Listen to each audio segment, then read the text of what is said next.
Number 8. Pontiac GTO. The 1964 Pontiac GTO established the muscle car formula. Its top speed of approximately 122 miles per hour, documented in period road tests, placed it ahead of every standard American family car and behind every car on the rest of this list, which is precisely the appropriate position for the car that started the conversation that the others were responding to. CarLife tested the Tri-Power 4-speed configuration and recorded a 0 to 60 of 6.6 seconds and a quarter mile of 14.8 seconds.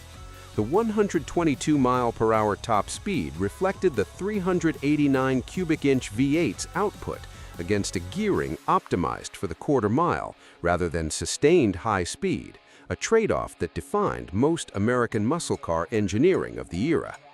The GTO's top speed was not its defining achievement. Its defining achievement was what it demonstrated, that a large displacement V8 in a mid-size body was a formula the American market would purchase in volume. Every car above it on this list was, in some sense, a response to that demonstration. The GTO is at number 8 because it created the segment. The other 7 then competed to lead it, which is the most consequential thing any car on this list did, more consequential in the long view of the decade than any top speed figure. Number 7. Chevrolet Chevelle SS 396. The 1966 Chevelle SS 396 with the L78 option represented GM's more methodical approach to the muscle car formula, a car developed with engineering rigor rather than borrowed from an existing performance platform, producing a top speed in the 125 to 130 mile/hour range that reflected the 375 horsepower engine's output against a body that was both larger and more aerodynamically considered than the GTO's. Period testing by Car and Driver documented the SS 396 as a measurably more refined product than the early GTO in chassis behavior, braking, and high-speed stability. The addition of front disc brakes as an option addressed one of the core criticisms of the muscle car formula, that stopping ability had not kept pace with straight-line speed. The SS 396's top speed was produced by an engine that had been developed specifically for performance application rather than borrowed from a larger vehicle, and the car's ability to sustain highway speeds with more composure than many competitors reflected that development. It is at number 7 because the refinement that produced better high-speed stability did not translate to a higher terminal velocity than the hardware constraints of the era allowed. Number 6. Shelby GT350. The Shelby GT350 approached the muscle car era from a different direction than every other car on this list. Where the GTO and the Chevelle were built for the straight line, Carroll Shelby's modified Mustang was built to handle, and its top speed of approximately 130 miles/hour was produced by a lighter car with a higher revving engine than the big block alternatives that dominated the category. The GT350 used a modified version of Ford's 289 cubic inch high-performance V8, producing 306 horsepower, breathing through a revised intake manifold, reworked cylinder heads, and a free-flow exhaust that pushed the engine's effective rev ceiling beyond the standard specification. Road and Track documented 0 to 60 times in the range of 6.0 seconds, with a top speed in the 130 mile/hour bracket. What the GT350 demonstrated was that top speed was not exclusively a function of displacement. A lighter car with a more highly developed engine could reach similar terminal velocities to larger-engined competitors while providing a fundamentally different driving experience on any road that required a change of direction, and on roads that did not, it could still keep pace with cars whose engineering stopped at the engine bay. Number 5. Shelby GT500. The Shelby GT500 arrived in 1967 as the direct answer to the question of what happened when Carroll Shelby's development approach was applied to a larger engine. the 428 cubic inch Police Interceptor V8, producing 355 horsepower in a car that Shelby's own published specifications acknowledged was capable of approximately 128 miles per hour in close ratio gearing and capable of approximately 130 to 135 miles per hour depending on gearing and test conditions. The GT500's combination of the Mustang platform's relative lightness with the big block's torque output produced a car that covered ground at sustained highway speed with considerably more assurance than the standard muscle car formula typically delivered. The GT500's place at number 5 reflects a documented top speed that lagged behind the Chrysler HEMI products above it, a consequence of gearing optimized for quarter-mile performance rather than sustained velocity, and of a body whose aerodynamics had not been engineered for the speeds the engine was capable of producing. What it shared with the cars above it was the understanding that the decade's top speed hierarchy belonged to the manufacturers willing to install the largest available engines in the lightest available platforms. Number 4. Plymouth Roadrunner. The Plymouth Roadrunner was designed on a specific premise: maximum performance at minimum cost.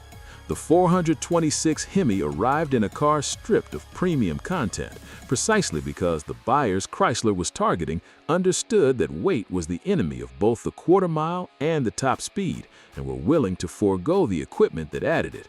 The 426 HEMI produced 425 horsepower at the factory rating, a figure Chrysler's engineers consistently acknowledged was conservative relative to actual output, with independent dynamometer testing placing peak power between 470 and 500 horsepower at higher RPM.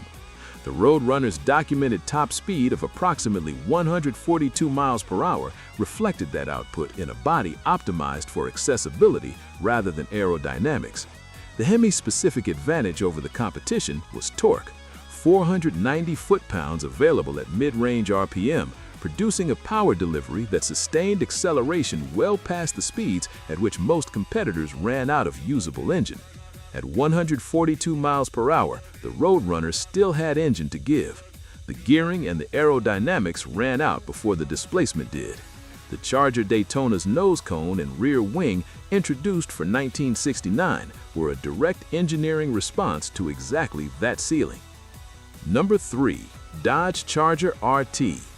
The Dodge Charger RT with the 426 HEMI is the decade's most direct expression of what happened when Chrysler's largest available engine met a body whose aerodynamic profile had been considered, at least partially, during development, producing a documented top speed of approximately 145 miles per hour that placed it at the upper boundary of what American muscle car engineering achieved in street-legal road car form during the decade. The car and driver tested the Charger HEMI and documented 0 to 60 in approximately 4.8 seconds and a quarter mile of 13.5 seconds at 105 miles per hour, numbers establishing it as one of the quickest production cars available from any manufacturer at any price in 1969. The top speed figure of approximately 145 miles per hour reflected the 425 horsepower HEMI's ability to sustain output at rotational speeds that most American V8s of the era did not reach in normal use. The Charger's fastback roofline, while not aerodynamically optimized in the manner of the Daytona above it, provided more high-speed stability than the squared-off profiles of most muscle car contemporaries. It is at number 3 because the car directly above it on this list shared the same engine and added chassis engineering that the Charger's production platform had not been designed to deliver. Number 2. Chevrolet Camaro ZL1. The 1969 Camaro ZL1 reached approximately 150 miles per hour through a mechanism that was categorically different from how every other muscle car on this list got there. It used an all-aluminum 427 cubic inch engine that weighed approximately 100 pounds less than the iron block alternatives, placing the weight that would otherwise sit over the front axle somewhere it did not exist. Only 69 ZL1s were produced and sold through dealerships at a price premium of approximately $4,160 over the standard Camaro, a figure equivalent to more than $35,000 today. The aluminum engine was developed for endurance racing applications and had no meaningful civilian justification beyond the homologation requirements that occasionally produced street-legal cars of extraordinary capability. The ZL1's approximately 150 miles per hour top speed exceeded most contemporary muscle cars through a different engineering philosophy: less weight rather than more power, a shorter wheelbase, and a chassis that could manage the engine's output with less structural drama than the larger Chrysler products required. It is at number 2 because 69 buyers found it, paid for it, and received a car that no other American manufacturer was simultaneously offering to anyone who walked into a showroom. Number 1. Dodge Charger Daytona. The Dodge Charger Daytona is the most legitimate answer to which 1960s muscle car achieved the highest documented top speed in street-legal production form. Its nose cone and rear wing were not styling exercises. They were aerodynamic solutions built to overcome the speed ceiling that the standard Charger RT's body imposed on the same 426 HEMI engine. Built for NASCAR homologation, only 503 Daytonas were produced. In street specification with the 426 HEMI, the aerodynamic bodywork allowed it to reach approximately 150 to 155 miles per hour, meaningfully higher than the standard Charger RT on the same engine through the same drivetrain. The nose cone reduced front-end lift that destabilized the standard body at speed. The wing generated downforce the standard Charger could not produce. On March 24, 1970, Buddy Baker became the first driver to exceed 200 miles per hour on a closed course in a Daytona. The street version reached nowhere near that figure, but it reached further than any other production muscle car of 1969. The Daytona is at number 1 because it was the first American muscle car built around the physics of top speed rather than the quarter mile, and because 503 buyers received a car whose aerodynamic engineering separated it from every other production muscle car of the decade.